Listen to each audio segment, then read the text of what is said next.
नमस्कार, आदाब। आप सभी का स्वागत है CIB इंडिया न्यूज पर। आइए शुरू करते हैं खबरों का सिलसिला। जन आंदोलनों की नेता मेधा पाटकर पहुंची किसानों मजदूरों के संघर्ष में। किसान नेता राकेश टिकैत 9 नवंबर को सुबह 9 बजे किसानों के संघर्ष में होंगे शामिल। खिरिया के मैदान में किसान नेताओं का जमावड़ा। खबर उत्तर प्रदेश के आजमगढ़ जिले से है, जहां पर जन आंदोलनों की नेता मेधा पाटकर पहुंची।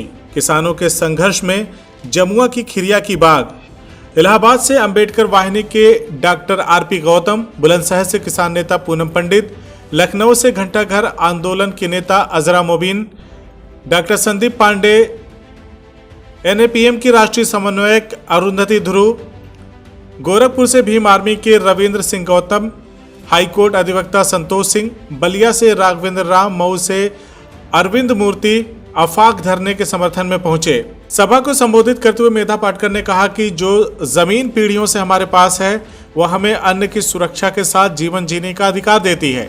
सरकार विकास की बात करती है, लेकिन विकास का चरित्र का क्या होगा इस पर बहस नहीं करती। यह किसानों और मजदूरों की जमीन छीनकर पूंजीपतियों के लिए एयरपोर्ट बना रहे हैं, जिसकी आम जनता को कोई जरूरत ही नहीं है।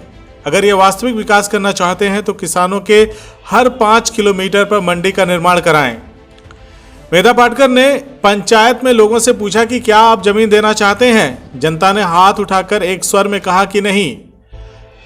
मेधा पाटकर ने कहा कि DM साहब क्यों संविधान का पालन नहीं करना चाहते। आज ये किसान पंचायत एक लाइन का प्रस्ताव पारित करती है कि हम किसी भी हाल में अपनी जमीन नहीं देंगे। जिलाधिकारी इस आशय की सूचना उड्डयन मंत्रालय और प्रधानमंत्री कार्यालय को भेज दें। वहीं किसान नेता पूनम पंडित ने कहा कि हम न अपनी जान देंगे और न ही अपनी जमीन देंगे। सरकार को विकास करना है तो लोगों के लिए अस्पताल और स्कूल बनाए। एयरपोर्ट बनाना फर्जी विकास है, यह जनता के हित में नहीं है। किसी भी हालत में हम ये एयरपोर्ट नहीं बनने देंगे, चाहे हमें बुलंदशहर से आकर यहाँ रुकना ही पड़े।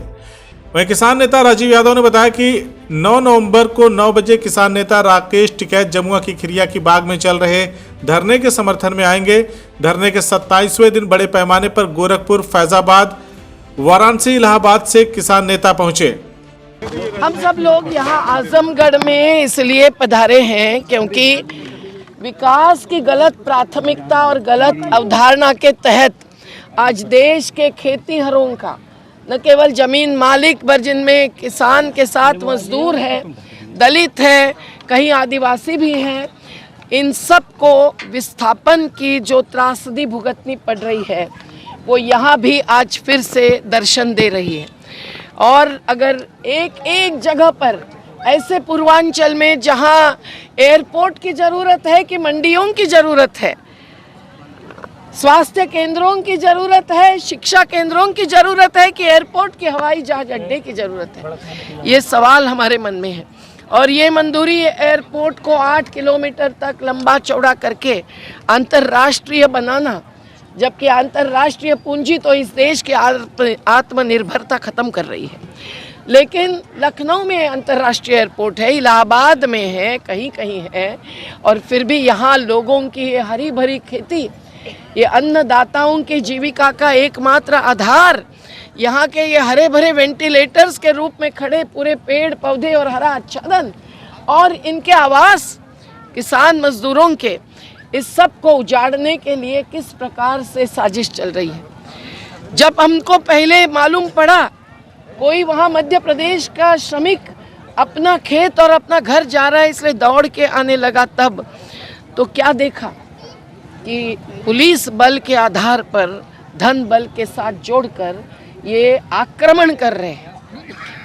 1894 के बाद 2013 का जो कानून बनाने के लिए हम लोगों ने जान छेड़ी और ये कानून बनाया, क्या आपके DM साहब से लेकर CM साहब तक किसी ने ये कानून पढ़ा है? इस कानून का अमल न करते हुए, एक नोटिस भी न देते हुए, कहीं सामाजिक असर हो रहा है, पर्यावरण पर असर पड़ रहा है, उसका अभ्यास न करते हुए, ग्राम सभा से ग्राम पंचायतों तक किसी को सहभागी न करते हुए पुलिसों को ये बलि दे रहे हैं, पुलिसों को आगे कर रहे हैं और उनके बल पर कुछ लाठियां भी चलाकर खेतों में घुसकर ये इस प्रकार के ज़मीन का कब्जा कर रहे हैं, ऐसा तो कभी अंग्रेज़ों के समय भी नहीं हुआ था।